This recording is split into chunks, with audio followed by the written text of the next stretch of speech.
लालटेन जैसे डिजाइन वाला स्टेडियम, कंटेनर्स को जोड़कर बनाया गया स्टेडियम, अरब टोपी से मुमासलत रखने वाला स्टेडियम। आज की इस वीडियो में हम आपको कतर में हो रहे फुटबॉल वर्ल्ड कप के लिए तैयार किए गए 8 हैरान कर देने वाले स्टेडियम्स और उनसे जुड़े राज बताएंगे और बताएंगे कि इस छोटे से मुल्क ने फीफा वर्ल्ड कप की मेजबानी के लिए क्यों 220 अरब डॉलर खर्च किए और क्यों तमाम का तमाम मगरबी मीडिया फुटबॉल वर्ल्ड कप से बायकॉट की बातें कर रहा है। मजीद इंफॉर्मेटिव वीडियोस के लिए हमारे चैनल जस्ट इंटरेस्टिंग फैक्ट्स को सब्सक्राइब करें। सबसे पहले बात करते हैं अल जनूब स्टेडियम की, जिसको पहले अल वकरा स्टेडियम भी कहा जाता था। साल 2014 से 2019 तक तैयार होने वाला ये स्टेडियम दुनिया के खूबसूरत तरीन स्टेडियम्स में से एक है। इस यूनिक डिजाइन को इराकी आर्किटेक्ट ज़ाहा हदीद ने तैयार किया। यह डिजाइन अरब में इस्तेमाल होने वाली बादबानी कश्ती से मुमासलत रखता है। 2018 में इस स्टेडियम को ग्लोबल सस्टेनेबिलिटी असेसमेंट के तहत अवार्ड भी दिया गया। अल जनूब स्टेडियम में 40,000 लोगों के बैठने की गुंजाइश मौजूद है, लेकिन फीफा वर्ल्ड कप के बाद यहाँ सीटिंग कैपेसिटी सिर्फ 20,000 कर दी जाएगी और बाकी की 20,000 सीटों को तरक्की पजीर ममालिक को अतिया कर दिया जाएगा ताकि वो भी अपना स्पोर्ट्स इंफ्रास्ट्रक्चर बेहतर कर सकें। दुनिया भर में कंटेनर्स को सामान की ट्रांसपोर्टेशन के लिए इस्तेमाल किया जाता है। पाकिस्तान में इन कंटेनर्स को जल से और लॉन्ग मार्च करने के लिए या इससे रोकने के लिए इस्तेमाल किया जाता है, लेकिन कतर ने इन ही कंटेनर्स से एक शानदार स्टेडियम बनाकर दुनिया को हैरान कर दिया। साहिले समंदर के करीब बंदरगाह मौजूद होने का फायदा उठाकर कतर ने कंटेनर्स का स्टेडियम बना डाला। रास अबू अबूद स्टेडियम को अब स्टेडियम 974 भी कहा जाता है, क्योंकि ये स्टेडियम 974 शिपिंग कंटेनर से तैयार किया गया। और हैरानगी की बात है कि इस तमाम स्टेडियम को सिर्फ फीफा वर्ल्ड कप के मैचेस के लिए आर्जी तौर पर बनाया गया है। टूर्नामेंट के खत्म होने के बाद स्टेडियम में इस्तेमाल होने वाला तमाम सामान रीयूज हो सकेगा। स्टेडियम के इस डिजाइन की वजह से न सिर्फ वक्त बल्कि बहुत सारे पैसे को भी बचाया गया है। अरब खेमे से मुमासलत रखने वाले अल बैत स्टेडियम का डिजाइन भी बहुत ही यूनिक है। इस स्टेडियम में 60,000 लोगों को अकोमोडेट करने की कैपेसिटी मौजूद है। अरब सकाफत में मेहमान नवाजी की अलामत बैत अल शार, जो कि मेहमानों के लिए मुख्तस एक खेमा होता है, इस स्टेडियम को इस खेमे से इंस्पायर होकर बनाया गया। इस स्टेडियम की छत को खोला भी जा सकता है और जरूरत पड़ने पर बंद भी किया जा सकता है, क्योंकि कतर के इस इलाके में नवंबर के महीने में भी दर्जा हरारत 30 डिग्री तक पहुंच जाता है। ये स्टेडियम कतर के दारुल हुकूमत दोहा से कुछ दूर तो है, लेकिन इस स्टेडियम में शायकीन के रहने के लिए होटल और शॉपिंग सेंटर भी मौजूद है। 7 साल की मेहनत से तैयार किए गए इस स्टेडियम का इफ्तिताह नवंबर 2021 में किया गया।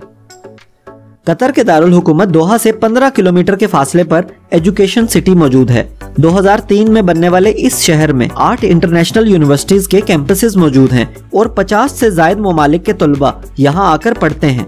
इस शहर में बनने वाले स्टेडियम को एजुकेशन सिटी स्टेडियम कहा जाता है। 40,000 सीटों की कैपेसिटी वाले इस स्टेडियम को डायमंड इन द डेजर्ट भी कहा जाता है, क्योंकि इसका डिजाइन डायमंड से इंस्पायर्ड है। इस पर मौजूद कर्व्स पर जब सूरज की रोशनी पड़ती है तो ये हीरे की तरह चमकता है और रात होने पर भी खूबसूरत लाइटनिंग से इसका मंजर मजीद दिलफरेब हो जाता है।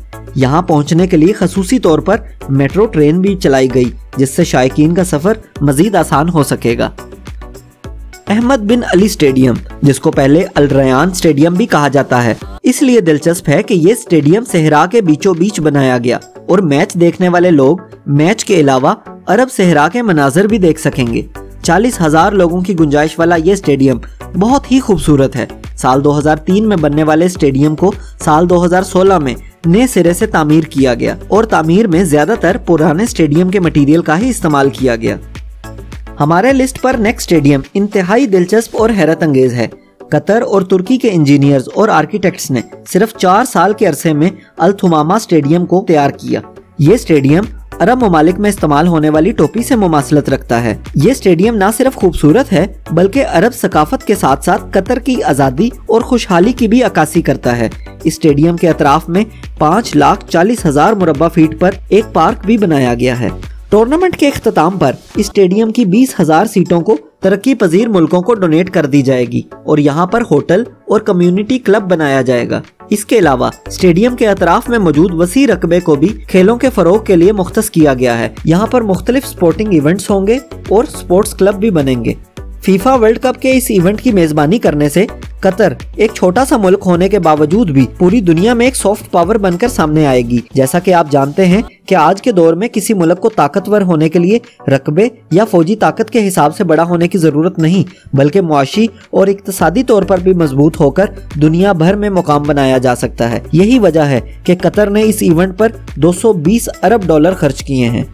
अब आखिर में बात करते हैं कतर वर्ल्ड कप के लिए बनाए गए सबसे बड़े स्टेडियम की, जिसकी गुंजाइश बाकी तमाम स्टेडियम से दोगुनी है।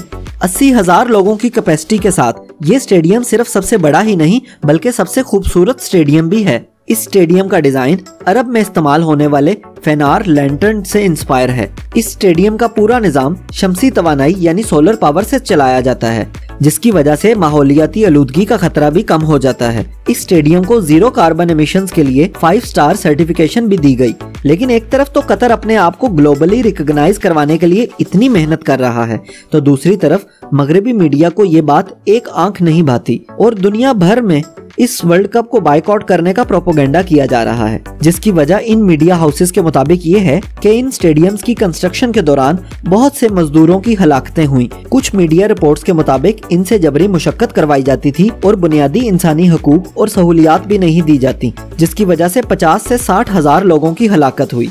अरब ममालिक में वर्किंग कंडीशंस वाकई ही बहुत मुश्किल हैं, लेकिन क्या आपको लगता है कि इन स्टेडियम्स की तामीर में इतने लोगों की हलाकतें हुई होंगी?